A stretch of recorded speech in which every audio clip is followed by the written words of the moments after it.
Well, Mark, that was the first time that Russell Wilson has ever been shut out in his career in the NFL. And yeah, that's all I got to say about that. Yeah, he looked pretty rusty today, um, and he made some choices. I think that the big swing in momentum, of course, was the pick in the end zone. Um, Which one? the first one, I think. The second swing of momentum. Well, actually, I think the first swing of momentum was when had the they lost that holding call that took him out of field goal range right before the half. And then the second swing was him just coughing it up in the end zone. And I know Rodgers did the same thing, but Well, and then that first one was pretty questionable because the ball definitely came out, but they were saying because he didn't make a football move that he caught it and then went down, then the ball went out. So it's kind of an interesting call, but we at least could have got 3 on the board at that point. yeah, I think just getting something on the board would help. But you know what? I don't think we played well enough to win this game. No, not at all. The team that played better won the game. Our offensive line didn't do anything today as far as Again, pass protection. Um, we didn't run it effectively enough. We didn't stop the run effectively. We didn't stop the screen passes. And so that's basically what it is. I don't think our defense played awful today, but I think our offense played awful. I think we made poor choices, and I wasn't really excited about the play calling either. But it's hard to tell sometimes when you're holding onto the ball. I don't know if I thought Green Bay's secondary played really well, especially their safety. He broke up a couple deep balls, and so yeah, the defense from what I was watching, our defense did play really well, as far as everything goes. And looking at the stats, they gave up only 393 total yards, which is for Aaron Rodgers led team is actually pretty good. When most of those yards came through the air, where we only gave up 106 yards rushing, and our rushing defense has been atrocious this year. And looking at that, the biggest issue I think is our offense didn't get anything going, which didn't give our defense any rest. And where I'm going with this. And time of possession was 2-1. 40 yeah, minutes for Green Bay, 20 minutes for Seattle. yeah, they were tired at the end. When they needed to stop, they couldn't get the stop because they were tired, and so you could, and then they started. You could see they were frustrated, and so usually that's a sign that people are getting tired and people aren't doing their jobs. Well, yeah, especially with the frustration, with DK Metcalf there at the end too. Mm-hmm. With him getting kicked out of the game and then for whatever reason trying to get back into the game was just comical at best. But is the NFL gonna? They're gonna fine him for sure. But Yeah, I guess yeah. the only thing is, did he even know he was kicked out? Well, and that's the Like, thing on the broadcast they said he was, but watching the game it showed Leon Neal, I think it was, going out of the game and into the locker room where Metcalf was still on the sideline. And if you're kicked out of the game, you're removed from the sideline completely. yeah, So that was really kind of confusing. I'm going to be interested to see what they have to say about that because I was confused why he was still on the sideline. yeah, I was too. it looked to me that he was just thinking he was taking a breather to calm down, Right. and then he was ready to go back in, and so I don't know. It's all just a frustrating thing, and the crazy thing, and they were alluding to it late in the broadcast. The standings right now of the NFL or NFC specifically, the Seahawks aren't really out of this yet Because as they have far as a that playoff goes statistically. because of that seventh wild card, Right. and yeah, it's crazy that that's a possibility, but you know what? And yeah, because right now they're in the seventh spot, tied with the Washington football team, the Giants, and the Bears. But I don't have any expectation we're going to do anything. But it's just kind of an interesting scenario we're in because it's one of those years where the NFC is so down, like the year we won the NFC West with a losing record at 7-9. Yeah. Well, and then that was beast mode or beastquake That's year, true.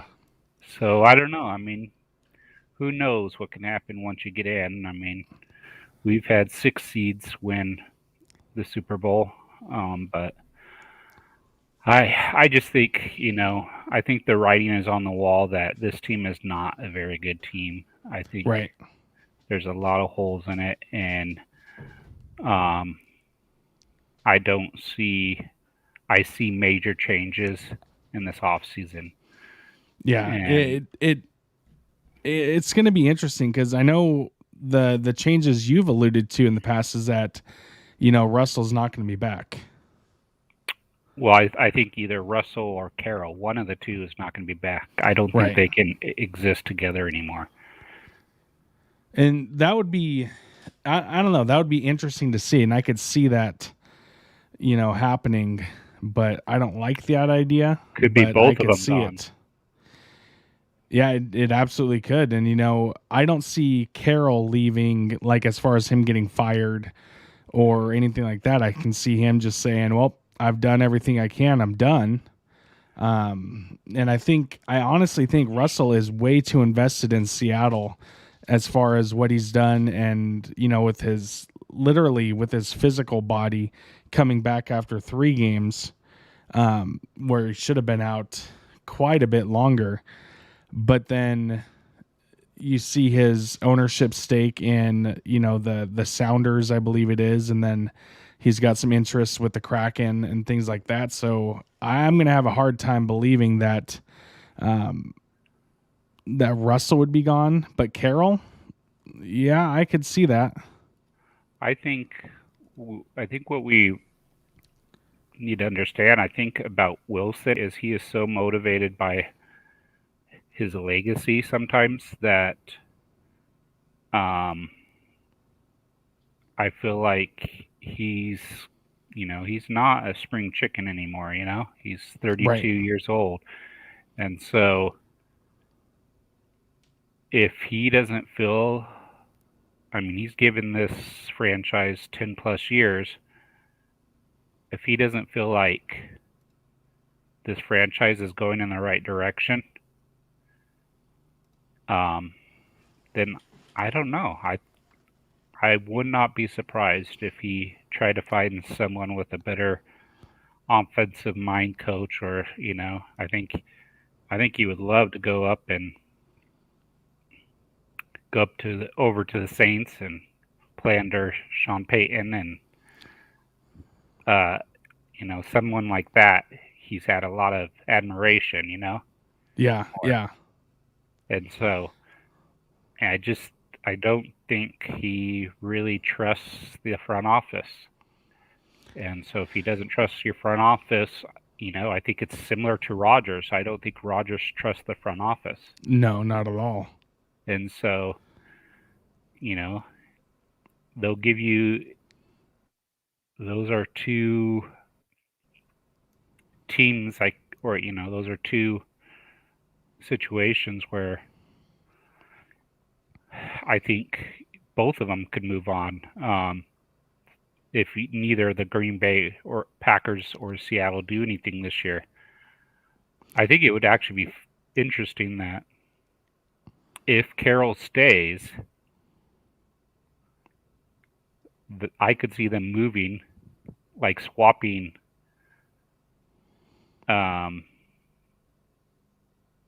Wilson for Rodgers, because Carroll is You know, when they're not going to want to. He's not going to want to start over with a fresh new quarterback. no, Or but that's young, you know. but would Aaron Rodgers realistically want to go to Seattle where he's going to get hit 20, 30 times a game with that lack of an offensive line? Maybe, but I think Rodgers. Had. I don't know what his trade situation, if he has a no trade clause or he can choose or whatever. I don't know. I just think that's one possibility. I don't know if it's really going to happen. Right. But I'm trying to think of where else, Seattle would go with Wilson. It's Detroit, but Wilson's not going to want to go to Detroit. No. And, granted, this is all pure speculation. Yeah. On everything. And it's interesting because there is a lot of talent out there in the league, but there's also a lot of, huge contracts that are going to prevent a lot of teams from being able to do anything, especially at the quarterback position. You look at that contract that Trevor Lawrence signed as a unproven anything in the NFL. And then we're talking two proven veterans that truly are, future Hall of Famers. Yeah. And so, I mean, I don't know. It's tough because with the way that Seattle runs the offense, if he became available, and let's just, speculate that Russell left, the one place I could see them possibly looking would be somebody like Baker Mayfield. Or a Josh Allen from Buffalo if he was to Josh leave. Allen would not go anywhere. Well, you never know. I mean, Josh Allen was giving Josh Allen fits the other week in Jacksonville, and the oddest NFL stat I've ever heard. But I could see a Baker Mayfield type of deal. But again, I don't know if Wilson would go to Cleveland. I mean. Well, no, I'm just saying, like, if Russell went elsewhere, then would the Seahawks target Baker to come replace him? Oh. So not a trade by any means. Oh, yeah. I could see them picking up someone who has maybe just needs a fresh start somewhere else. It could be like a Baker Mayfield. It could be like I'm trying to think of who else.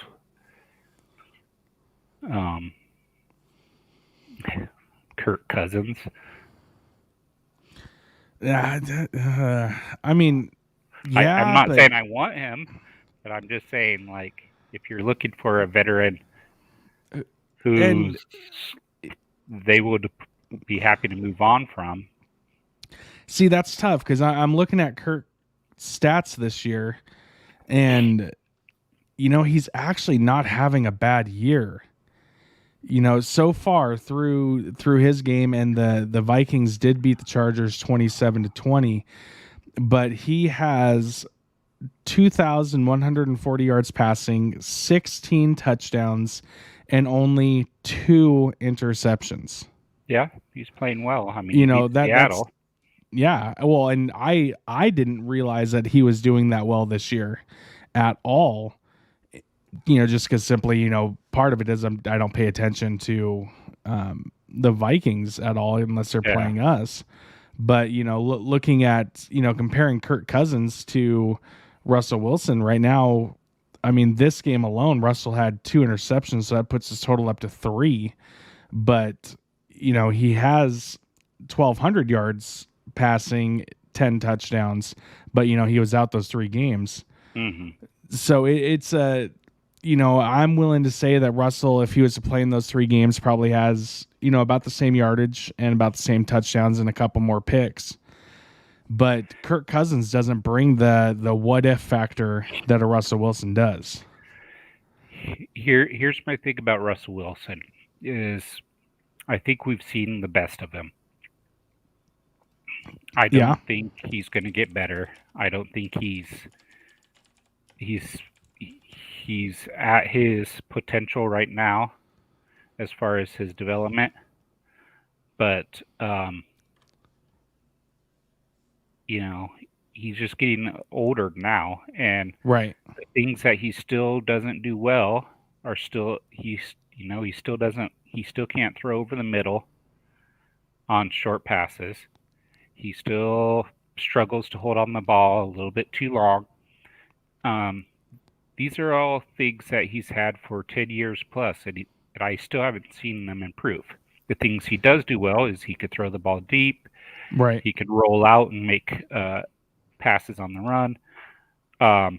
Those types of things, I think, are, still will make him a very talented and viable quarterback going forward. So the question is, can you continue to win with him and win a championship if you don't have a defense to complement him now? And I think, I don't see their talent. There's not much talent around him. He has some talent at wide receiver, and that's about it. Right. Well, and he couldn't even get it out to them today. Yeah. So, there's very little talent on the offensive line. Dwayne Brown looks like he's past his prime. Right. Well past his prime. He hurt his hip today. Yeah. So it's like, what are we... You look at that offensive line, I mean, I don't see anybody that I'm desperate that I have to keep. I mean, Damian Lewis, he had a great year last year as a rookie, but I think he's regressed this year. Right. So, I don't know. Yeah, it's going to be interesting. And the one quarterback that I was looking at in a viable trade that I could see potentially happening somehow, if they were to just flip and trade with some draft picks, and that is Dak Prescott. Yeah, I've thought about Dak.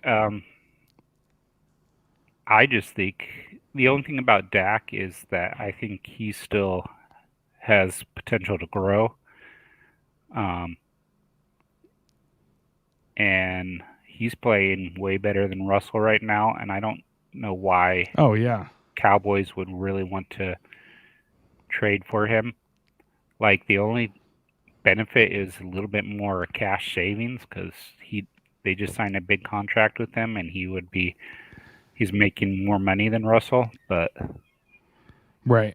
But I mean, they got a good thing going over there in Dallas with the weapons they have, especially at wide receiver. I don't know. Their juggernaut of an offensive coordinator of Kellen Moore. Kellen Moore is the type of guy that I would like to see come in and maybe get a shot with Seattle as a head coach. Oh, I could, yeah. I do remember, and I'm pretty sure you and I have talked about this before, with both of us growing up in the Lower Valley, and we know the Moore family out of Prosser. Yeah. And, we've said for years upon years, especially when Kellen was playing at Boise State, that he's not a gifted athlete at all, but he is extremely smart. Yeah. And, when he was holding those clipboards for all those years in Detroit and then Dallas, he was just gaining a ton of information, and truly he was probably a better quarterback coach than the team's actual quarterback coaches were, behind, whoever lame duck starter was in Detroit was, Stafford. Yeah. They just couldn't, do anything. But, then in Dallas, he helped Dak more than anything else to be where he is, which is what led Jerry Jones to, ultimately keep him on once they fired Jason Garrett. I think he has a lot of potential. I think he would be a good fit. One of the things about when you switch head coaches, you typically try to go the opposite. And so if Carroll's this defensive-minded coach, you tend to try to, you switch, try to go more of an offensive-minded coach. And then I think, the fact that he grew up in this area would be a great fit. Probably has family, obviously, over here. So I don't know. I mean, I just look at Carroll and I feel that the message has been lost, and I don't have trust that he can put in a winning team. I don't think he's coached up our team. I don't think our team has improved. I don't think our players have gotten better under him. Recently, yes. Now, beginning of the Legion of Boom, yeah, he coached up, but he also had some really good coordinators back then. He had some really good, smart assistants to try to help coach up those areas. And he had the athletes to do it. They drafted well and everything else. Well, now they're drafting these players, and these players are not improving, Right. They're not getting better. And so every once in a while they still have a good player come out of the draft? Yeah, you got DK, you got a couple others, but I think it's time to move on from Carroll and say, you know what, throw him a nice retirement party. And I kind of like Schneider, but he hasn't really drafted well either the last few years. No. And I think you're right. With Pete, I do think that if he's going to go, it needs to be on his terms, or, as very nicely as they could say, hey, your time's up, dude, and let him go out with dignity. Because I think everything that he has done for Seattle is, nothing short of amazing. Yeah. Last couple years, yeah, sure, they've came up short, but everything else, I mean, he brought, the energy back, especially after still how we had Jim Mora as a coach for that 1 year. It still baffles me.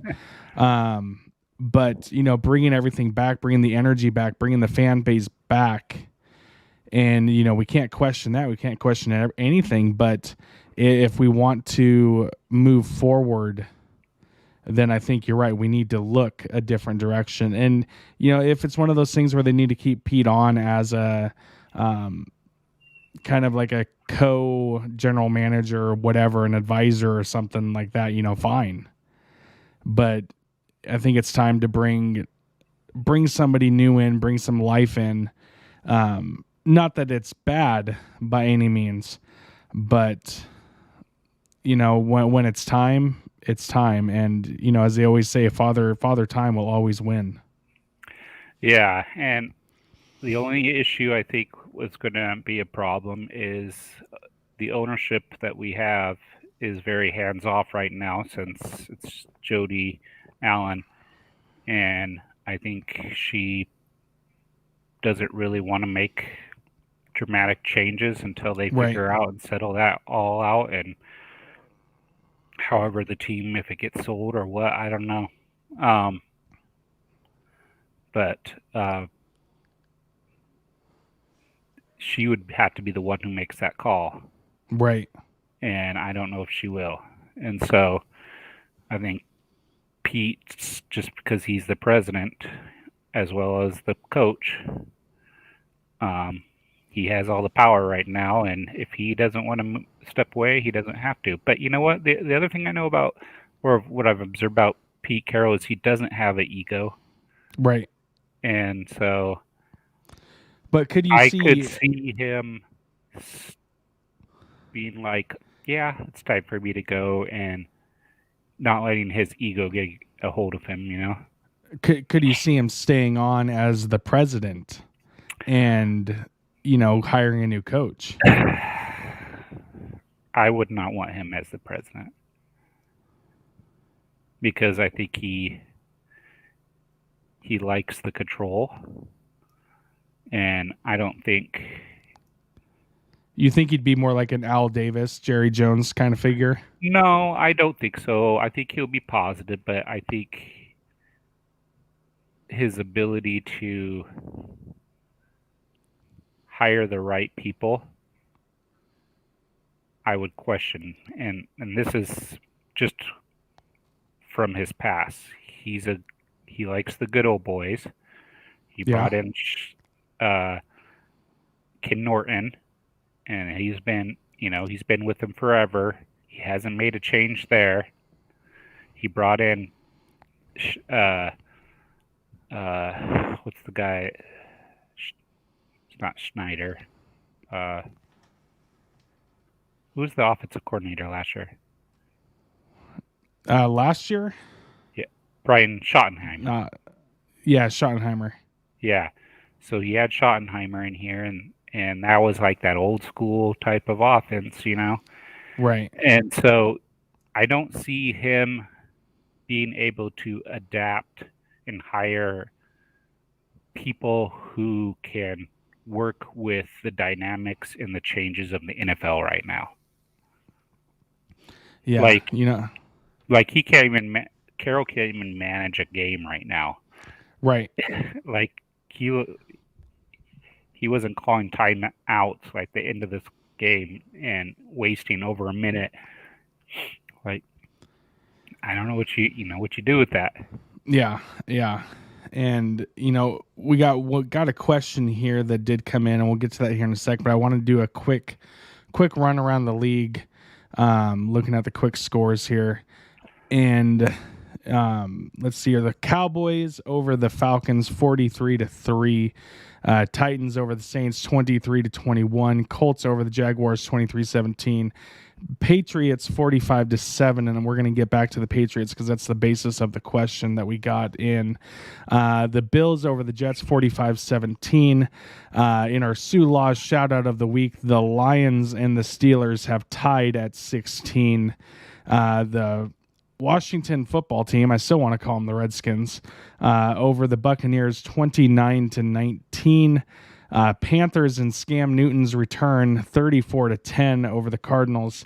Vikings 27-20 over the Chargers. Eagles 30-13 over the Broncos. And I don't know if you saw the highlight, but Teddy Bridgewater, he had a chance to stop a scoop and score, and he basically nodded at the guy and said, "Nope, I'm not even going to try to tackle you."